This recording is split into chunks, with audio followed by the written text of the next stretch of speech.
One of the greatest feelings you can ever have while reading a book is when you read something and it feels like it's speaking directly to you. And what I mean by this is that it tackles the exact same issue that you are currently going through, and it teaches you something about yourself. It teaches you something about the human experience and a little bit about your soul. So, with that said, I have three books for you guys today that just hit something very, very, very deep in my psyche, very deep in my soul, and just really moved me. These aren't the best books I've read. While they are all really good books, these aren't necessarily my favorite books. These are just books that, for whatever reason, resonated with me at the time, and I'm going to tell you exactly what it resonated, what it taught me, and sort of just what kind of thoughts it evoked. Because I really truly do think that fiction can penetrate your thoughts at a deeper level than any sort of nonfiction can. And I think we oftentimes go to nonfiction to learn about life, to learn about things, to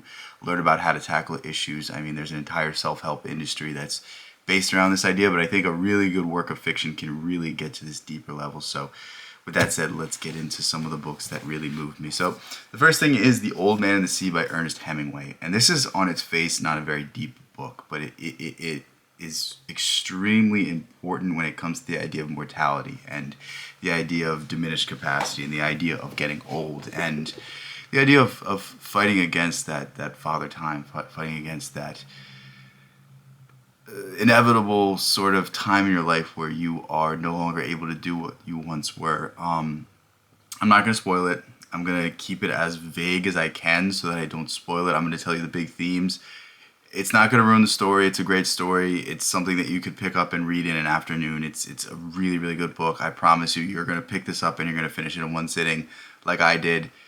Tremendous. It really has something so deep, so powerful, and just it almost reads like it's a parable. It almost reads like it's a story that's been passed down for generations upon generations to teach a lesson, and the lesson is that human beings can do anything they put their mind to. That's more or less what it is. And the story centers around an old fisherman who has not caught a fish in a very long time. I can't remember the exact amount of days, but everyone thinks he's kind of lost it. Everyone thinks he's kind of crazy. Everyone thinks he should just give up, and he doesn't want to do that. He wants to prove to everyone that he still has it. He wants to prove to everyone that he can still do it, and he goes out there and he fights. He fights against existence. He fights against nature, and he returns, and he returns in somewhat of a bittersweet fashion, but he is triumphant, and he does prove that human beings can overcome more than what the eye is capable of seeing, and that there's something in us. There's a skill. There's a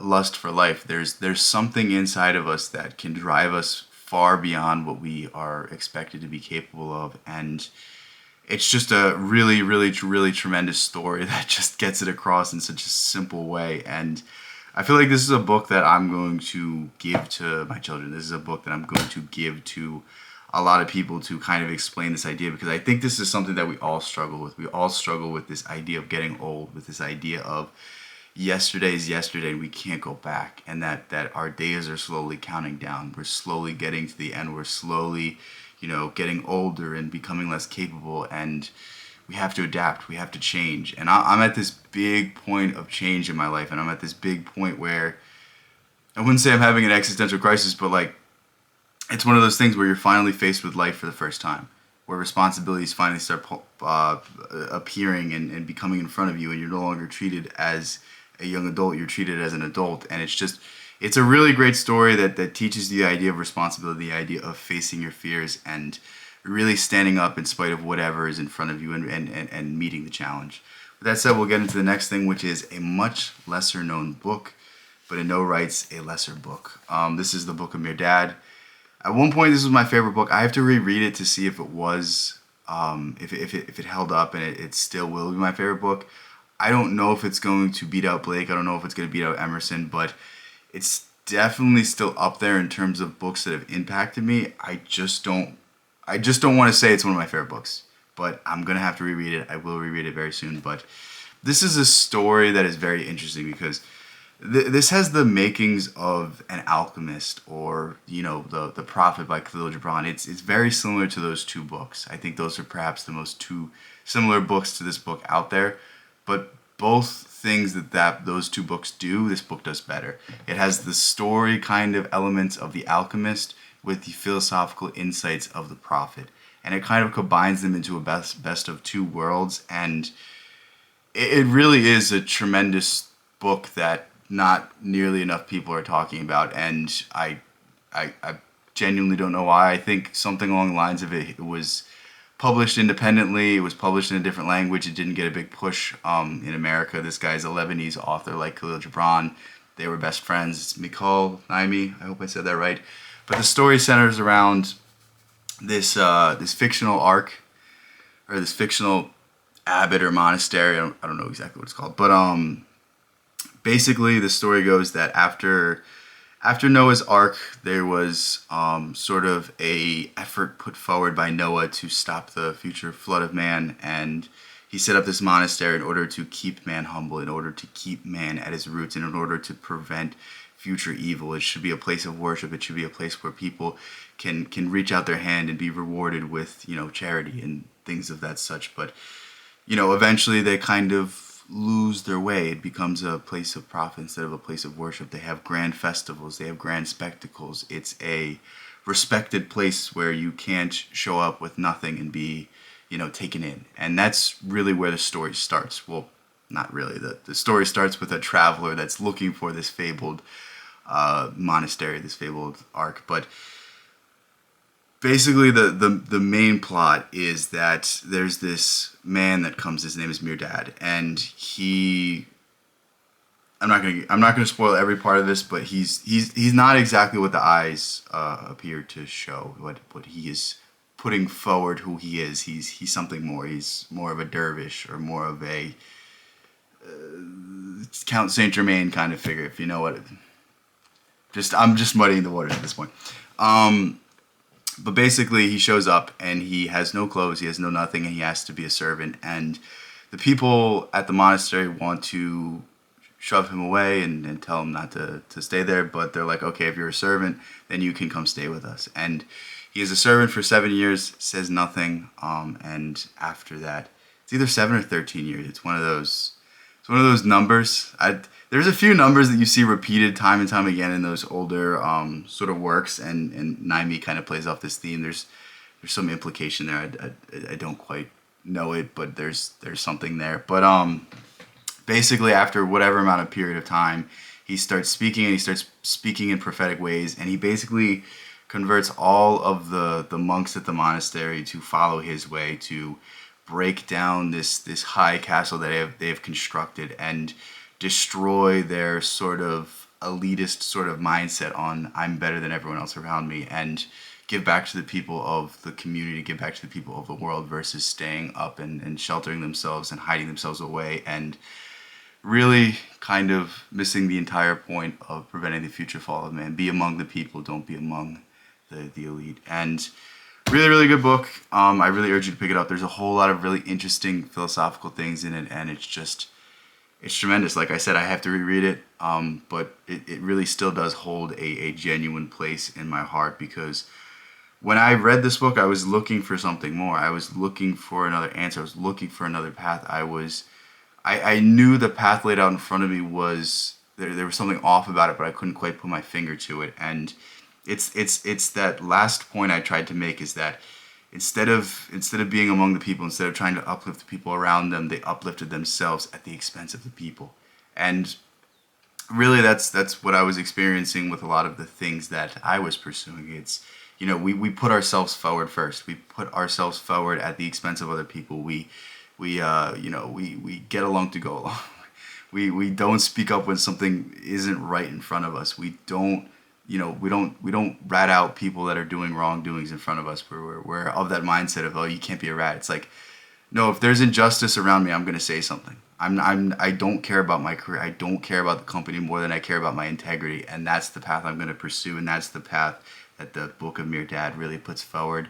And that's why I love the book so much, because it really taught me that. And the last thing we have is Fyodor Dostoevsky's Notes from the Underground. Okay, I'm glad I grabbed the right one, because I have a bunch of Dostoevsky books. I could have picked any Dostoevsky book, because that's just how good of a writer he is, and that's just how seamlessly he is able to capture the hearts and minds of every single person that reads his works. There's probably someone out there, but I haven't found anybody yet that doesn't at least appreciate Dostoevsky. You could call him boring. You could call a lot of his works too long and meandering. Like, okay, I could see critiques of his work, but I can't see somebody not appreciate what he's saying, because there's something so universal about his style. There's something so introspective. There's something so remarkable, and it's something that you can only understand if you've read Dostoevsky. What I'm trying to say, and what Notes from the Underground is essentially tackling, is that what happens when we have nothing? What happens when there's no community? What happens when there is no symbols? What happens when there's no depth to society? What do we become? And we become hollow shells. We become empty. We become motivated by nothing. We are self-destructive. We are just meandering around this world. And Notes from the Underground follows this. He's known as the Underground Man. I can't remember if he has a name or not, but I just know him as the Underground Man. Maybe he does, maybe he doesn't. I'm so bad at reviewing plots. Please don't go to me to get the plot summary or to understand the intricate sort of character dynamics. I really don't care about that. I care more about the philosophy. I care more about the world and the message that's being put forward. I see the symbols. I don't see the spark notes kind of facts about things. So for future reference, do not come to me for that sort of information. But basically, it follows Dostoevsky's Underground Man, who is a public servant who retires the minute he can, and he's like that person that works at like the DMV who uses their small little bit of power to annoy everybody else, to make everyone else's life a hell, to kind of make up for how much the world has cursed them. They do it exactly to you in the same way, and it's just it's actually kind of funny to think that's like it's literally a Dostoevsky character, and it just embodies a set archetype so well. But anyway, it follows, I think it's the first 40 pages. Yeah, it looks like, yeah, the first 40 pages is essentially just a journal from this guy, and he's just writing about why the whole world is wrong. And then the rest of the book is a story about him kind of running into these characters from his past. And it's really funny because he goes to this dinner with people that are vastly more successful than him that went to his high school, and he basically drinks himself into a belligerent rampage and just he's like I know these people don't like me, and I know I don't like these people, so I'm just gonna become a menace to get out of it. It's one of the funniest. It's just one of the funniest premises I've ever heard, because like I feel like this is something that we've all kind of somewhat done. It's like, you know what? I'm just gonna be annoying. I'm just gonna put my foot down. I'm just gonna bother everyone else around. It's just something so funny to see that like Dostoevsky is like, yeah, it's just something we all do. But then it follows him to a I don't know how to say it, but a certain house with certain ladies, we'll say. And basically, he tries to do a noble deed, and in the end, he is not courageous enough to follow through with it. But yeah, really, really good story. I don't think I did a good job summarizing it, but again, the themes are like any Dostoevsky work. It's what happens when there's nothing. What happens when there's no symbols? What happens when there's no connection between human beings? And we are left more as machines than actual rational, functional, compassionate people. And of course, things are going to go wrong. And yeah, with that said, these are 3 books that just spoke to my soul when I read them. I think I did a really bad job of talking about Dostoevsky. I'm going to have to reread this and talk about it again in another video. That's a good video idea. I could probably pick this up and finish it in a day. But yeah, with that said, I love you guys so much. Thank you guys so much. If you want more from me, go ahead, check out my Substack or become a channel member. Those are really the 2 things I'm putting my attention into now. If you don't like me, then it is what it is. I don't know what to tell you. Sorry I wasted 15 minutes of your day, but hopefully you could get that back somewhere. I don't know how, but yeah, sorry for wasting your life. But with that said, I love you guys so much. Peace out. I'll catch you in the next one. Peace out.